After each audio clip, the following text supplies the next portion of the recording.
नमस्कार, आप देख रहे हैं द पब्लिक वर्ल्ड। मैं सुभाष चौधरी हूं। अरविंद केजरीवाल ने जेल से बाहर आने के 2 दिन बाद अपनी पार्टी के विधायकों और नगर निगम के पार्षदों से बातचीत की, उनको संबोधित किया, उनके साथ बैठक की। और यह बैठक बेहद अहम रही है क्योंकि इसमें अरविंद केजरीवाल, दिल्ली के मुख्यमंत्री, जो आम आदमी पार्टी के राष्ट्रीय संयोजक भी हैं, ने बहुत खुलासे भी किए। उन्होंने बताया कि अब तक की सबसे बड़ी विपदा उनकी पार्टी पर कौन सी आई और कब आई, और उसको उनकी पार्टी के विधायकों और पार्षदों ने, यानी दिल्ली नगर निगम के पार्षदों ने, जो उनकी पार्टी से जीतकर आए हैं, उन्होंने कैसे इस विपदा का सामना किया। उन्होंने कहा कि पूरी कोशिश की भारतीय जनता पार्टी ने उनकी पार्टी को तहस नहस करने की, लेकिन सभी एकजुट रहे और इससे ही देश में आम आदमी पार्टी के प्रति, उनके विधायकों के प्रति, उनके पार्षदों के प्रति लोगों के मन में विश्वास जगा है। उन्होंने कहा कि यह भगवान का चमत्कार है कि वे जेल से जल्दी ही कुछ दिनों के लिए बाहर आ सके, अन्यथा उन्होंने स्वयं को मानसिक रूप से इस बात के लिए तैयार कर लिया था कि अगले 6-7 महीने तक तो उन्हें अब जेल में ही रहना पड़ेगा, क्योंकि जिस कानून के तहत, जिस पीएमएलए कानून के प्रावधान के तहत उन्हें ईडी ने गिरफ्तार किया है, उसमें जमानत बहुत मुश्किल है। उन्होंने कहा कि उनको डायबिटीज़ कई सालों से सीवियर है, बहुत ज़्यादा शुगर उनका बढ़ जाता है और उन्हें इंसुलिन लेना पड़ता है और लगातार इंसुलिन कई वर्षों से ले रहे हैं। लेकिन वहाँ जेल में इस मामले में क्या कुछ हुआ, इस पर भी उन्होंने साफ गोई से बात की। कुछ गंभीर आरोप भी लगाए वहाँ के डॉक्टरों पर, जेल प्रबंधन पर। उन्होंने कहा कि उन्हें कैसे जेल में इंसल्ट किया गया, बेइज्जत किया गया उनको, और पंजाब के मुख्यमंत्री भगवंत सिंह मान को भी, जब वो उनसे तिहाड़ जेल मिलने आए थे। अरविंद केजरीवाल ने यह भी बताया कि उनकी पत्नी को उनसे मिलने से क्यों रोका गया, किस कारण से रोका गया, उसके पीछे आशय क्या था और कौन लोग थे जिन्होंने उनकी पत्नी को भी उनसे जेल में नहीं मिलने दिया। उन्होंने कहा कि उनके साथ जेल में क्या क्या हुआ है, बहुत विस्तार से उन्होंने अपने विधायकों के सामने, अपने पार्षदों के सामने बताया। वे पुनः जेल कब वापस जाएंगे और जेल से फिर वापस कब आएंगे मुख्यमंत्री के रूप में, और मुख्यमंत्री का कामकाज कब संभाल पाएंगे, इसको लेकर के भी उन्होंने तारीख बताई है।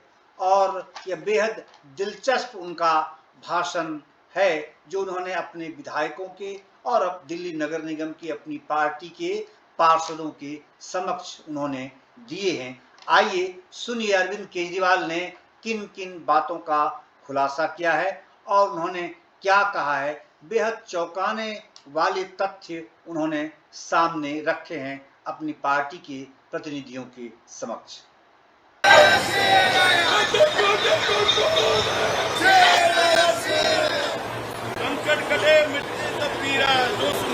हनुमत बंदीरा मंच मंगलवार है, उस दिन भी वो रिजल्ट आएगा जो उन्होंने सपने में नहीं। बहुत अच्छा। 25 मई 25 मई 25 मई 25 मई।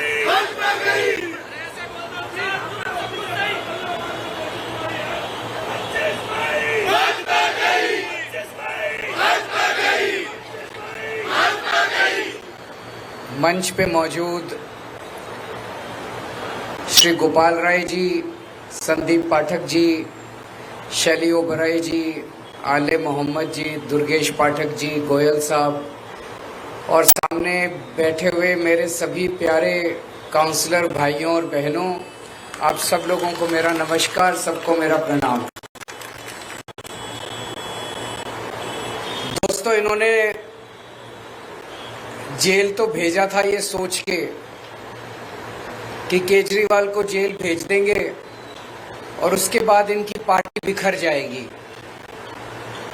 इनके काउंसलर बिखर जाएंगे, इनके एमएलए बिखर जाएंगे, आधे एमएलए को तोड़ लेंगे, आधे काउंसलर को तोड़ लेंगे, एमसीडी में इनकी सरकार गिरा देंगे, दिल्ली में इनकी सरकार गिरा देंगे। नतीजा बिल्कुल उल्टा हुआ इनका। हम हमेशा कहते थे कि आम आदमी पार्टी पार्टी नहीं है, हम सब लोग एक परिवार हैं। रोजमर्रा की जिंदगी में वो साबित भी होता था, जिस तरह से हम एक दूसरे के सुख दुख में काम आते थे। लेकिन एक तरह से ये सबसे बड़ी विपदा आई थी जब इन्होंने मुझे गिरफ्तार किया। तो दो चीजें हो सकती थी, एक ये कि हम सारे मायूस होके इधर उधर बिखर जाते, लेकिन वो नहीं हुआ। दूसरी बात हुई, उस क्राइसिस का हमने मिलके डट के मुकाबला किया और उस क्राइसिस ने परिवार को और ज्यादा एकजुट कर दिया, इकट्ठा कर दिया। जिस मकसद से उन्होंने जेल में डाला था उसका बिल्कुल उल्टा हो गया।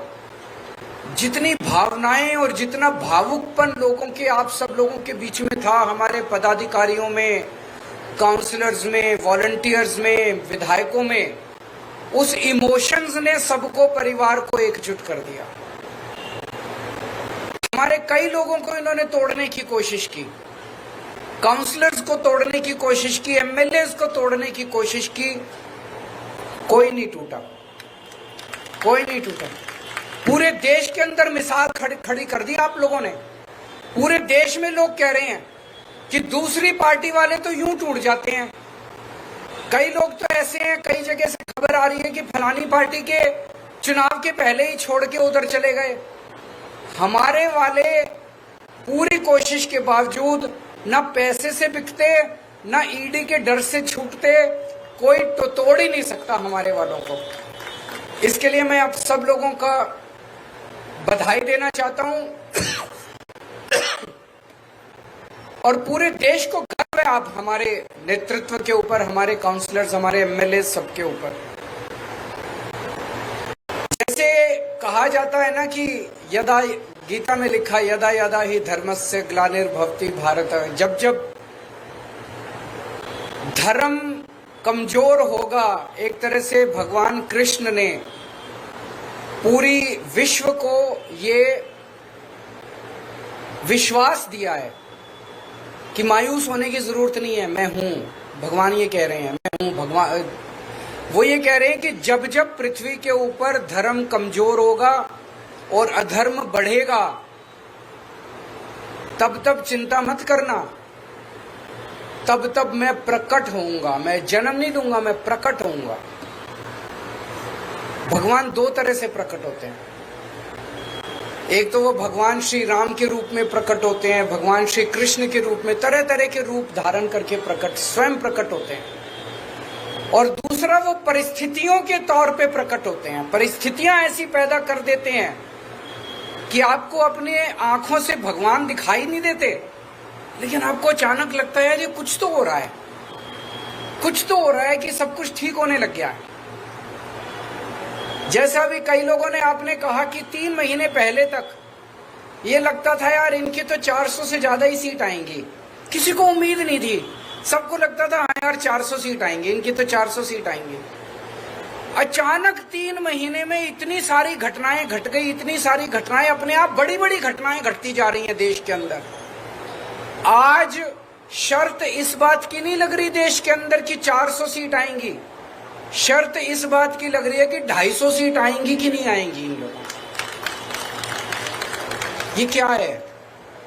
ये चमत्कार है, ये ऊपर वाले की कृपा है, ये हनुमान जी की कृपा है, ये भगवान श्री कृष्ण ने जो गीता के अंदर उन्होंने आश्वासन दिया है पूरी कायनात को, ये उसका प्रकटीकरण है। ये आपको पता नहीं चलेगा, लेकिन कुछ हो रहा है चारों तरफ। मेरे को जब गिरफ्तार किया, मुझे लग रहा था 6-7 महीने तो अब जेल में रहना पड़ेगा, मैं उसके लिए मानसिक तौर पे तैयार था। मुझे बिल्कुल उम्मीद नहीं थी कि मैं बीच में वापस लौट के आऊंगा। चमत्कार हो गया। शुक्रवार को सुप्रीम कोर्ट ने जो जजमेंट दिया वो एक तरह से ऐसे लग रहा कि प्रभु ने कोई चमत्कार किया है। और अभी मैं परसों जब एक रोड शो में गया तो एक रोड शो में एक महिला जोर से चिल्लाई, बोली जी भगवान ने भेजा है आपको बीजेपी को हराने के लिए। 20 दिन के लिए 21 दिन की जो जमानत मिली है ये भगवान ने भेजा है। तो प्रभु अपनी तरीके से लीला करता है, लेकिन लीला भी वो तभी करता है जब आप कर्म करते हो। ये मत सोच लेना भगवान लीला कर रहा है पापा। कर्म करना पड़ेगा कि नहीं करना, मेहनत करनी पड़ेगी। बिना कर्म के फल नहीं मिलेगा, फल उसके हाथ में है। लेकिन वो भी ये देखता है कि कर्म कर रहे हैं कि नहीं कर रहे। लोग कर्म तो करना पड़ेगा। इन्होंने पूरी कोशिश की जेल के अंदर केजरीवाल को तोड़ने की, तरह तरह से। कभी अपमानित करते थे, कभी बेइज्जत करते थे। 15 दिन तक इन्होंने मेरे को इंसुलिन नहीं दिया। मेरे को 20 साल से शुगर की बीमारी है और 10 साल से मैं इंसुलिन पे हूं। शुगर की बहुत हाई लेवल की बीमारी है मुझे, और मैं डेली 52 यूनिट इंसुलिन लेता हूं। 52 यूनिट बहुत ज्यादा होते हैं। 52 यूनिट इंसुलिन लेता हूं। तो जब मैं जेल में गया, डेली मेरा बढ़ता जाए, कभी 300, कभी 325, कभी 350। अब मुझे चिंता होने लगी, क्योंकि ज्यादा टाइम तक अगर शुगर हाई रहती है तो फिर धीरे धीरे आपकी किडनी खराब होने लग जाती है, धीरे धीरे आपका लिवर खराब होने लग जाता है और परमानेंट डैमेज हो जाता है आपके शरीर के अंदर। तो मैं बार बार डॉक्टर को बोलूं कि भाई मेरे को इंसुलिन दे दो मेरे को। हाँ सर मॉनिटर कर रहे हैं, जरूरत होगी तो। मैंने कहा और क्या जरूरत होगी, 300 पहुंच गया, 325 पहुंच गया, और क्या। आप लोगों ने फिर आवाज उठाई, मीडिया ने आवाज उठाई, तो इनको मजबूर होकर इंसुलिन देना पड़ा। मेरी वाइफ मेरे से मिलने आया करती थी। ये तो कानूनी रूप में अधिकार है। जो भी अंदर कैदी हैं, चाहे आतंकवादी हैं, चाहे बलात्कारी हैं, चाहे हत्यारे हैं, हफ्ते में 2 मीटिंग आपको अपने परिवार से अलाउड है। आप अपने परिवार से मुलाकात कर सकते हो। एक दिन मेरी वाइफ को मना कर दिया इन्होंने कि आपकी वाइफ को नहीं मिलने देंगे। फिर वो अखबारों में छप गया, चारों तरफ शोर शराबा हुआ। तो 12 बजे आना था, उन्होंने 11 बजे फिर लिखा कि ठीक है आ जाओ। सवेरे 8 बजे ईमेल भेज दी कि आज की आपकी मुलाकात कैंसिल। फिर शोर हुआ बाहर, तो उन्होंने फिर 11 बजे उनको दोबारा भेजा कि ठीक है आ जाओ। मेरी वाइफ से मिलने से मना कर दिया। भगवंत मान जो कि पंजाब के मुख्यमंत्री हैं, वो मेरे से मिलने के लिए आए।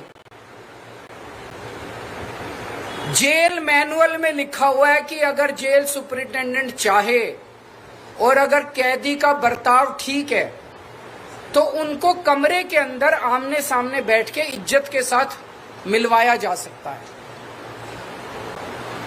मैं भी दिल्ली का मुख्यमंत्री, मैंने अभी इस्तीफा नहीं दिया था। वो पंजाब के मुख्यमंत्री, उन्होंने भी चिट्ठी लिखी। पंजाब के डीजी पुलिस ने चिट्ठी लिखी कि पंजाब के मुख्यमंत्री आ रहे हैं, आप कमरे के अंदर दोनों को मिलवाने का इंतजाम। उन्होंने जाली जो जेल है, जेल की जाली जो आप पिक्चरों में देखते हो, जाली के उस पार भगवंत मान और जाली के इस पार, तो बेइज्जती कर रहे थे। और इसका मेरे को क्या फर्क पड़ता है, हम वैसे बात कर ली हमने। लेकिन उनका मकसद केवल अपमानित करना था, उनका मकसद केवल बेइज्जत करना था। मेरे सेल में 2-2 सीसीटीवी कैमरे लगा रखे थे। मैं कितने बजे उठता हूँ, कितने बजे लेटता हूँ, कितने बजे खाना खाता हूँ, क्या टीवी चैनल देखता हूँ, एक एक मिनट की 13 अफसरों के कमरे में 13 ऑफिसर्स मेरे सीसीटीवी कैमरे की वो चलती थी टीवी के ऊपर मेरे से। तो 13 लोग मॉनिटर करते थे। रात को मैं कितने बजे उठता हूँ, 3 बजे उठे ये बाथरूम करने के लिए, एक एक चीज मॉनिटर होती थी। और बता रहे हैं कि प्रधानमंत्री कार्यालय को एक उन्होंने फीड दी हुई थी। मेरे सीसीटीवी कैमरे को मोदी जी मॉनिटर कर रहे थे कि केजरीवाल कितने बजे। क्यों? वो ये देखना चाहते थे केजरीवाल टूटा तो नहीं, केजरीवाल डिप्रेशन में तो नहीं है। मैं उनको कहना चाहता हूं मेरे ऊपर भगवान हनुमान जी का आशीर्वाद है, बजरंगबली का आशीर्वाद है। ऐसे नहीं टूटने वाला केजरीवाल। ऐसे नहीं टूटने वाला केजरीवाल, इनको लगता है यूं ही टूट जाएगा, ऐसे नहीं टूटने वाला केजरीवाल। बड़ी तो एक तरह से एक खुंदक निकाल रहे थे पर्सनली, कोई भ्रष्टाचार का केस थोड़ी है। पता नहीं क्या खुंदक पाल रखी है मोदी जी ने मेरे खिलाफ, आम आदमी पार्टी के खिलाफ। वो क्रश करना चाहते हैं आम आदमी पार्टी को। लेकिन मोदी जी भगवान तो नहीं है ना, भगवान तो है, वो हमारे साथ है, भगवान हमारे साथ है। आज इनको सबसे ज्यादा डर किस चीज का लग रहा है? हमारे काम का। आज अगर हमने अच्छे काम नहीं किए होते दिल्ली में, ये 2 मिनट में हमें क्रश कर सकते थे। आज हमने अच्छे काम किए, ये टीवी चैनल वाले ही मैं देखा करता था अंदर सेल में बैठ के टीवी पे, जहां सड़क पे जाते थे टीवी चैनल वाले, जिससे पूछते थे सब यही कहते थे, यार केजरीवाल ने स्कूल अच्छे कर दिया, उसको जेल में नहीं डालना चाहिए था, यार उन्होंने अच्छा काम किया, उनको जेल, यही कहते हैं ना। पहली लाइन होती है काम अच्छा किया इसलिए जेल में नहीं डालना चाहिए था। हमने अगर काम नहीं किए होते तो जनता क्या कहती, निकम्मा है, अच्छा हुआ जेल में डाल दिया। हमारे काम की वजह से आज हमारी इज्जत है, हमारे काम की वजह से आज लोग हमें प्यार करते हैं, हमारे काम की वजह से बीजेपी हमसे डरती है। काम मत छोड़ना, काम करते रहना। अपने अपने इलाके में एमसीडी का सबसे बड़ा काम है साफ सफाई। साफ सफाई पे लगे रहना, वो मत छोड़ देना किसी भी हालत में, नहीं तो मेरे दिल को तकलीफ होगी। पक्की बात, साफ सफाई पे खूब ध्यान रखना।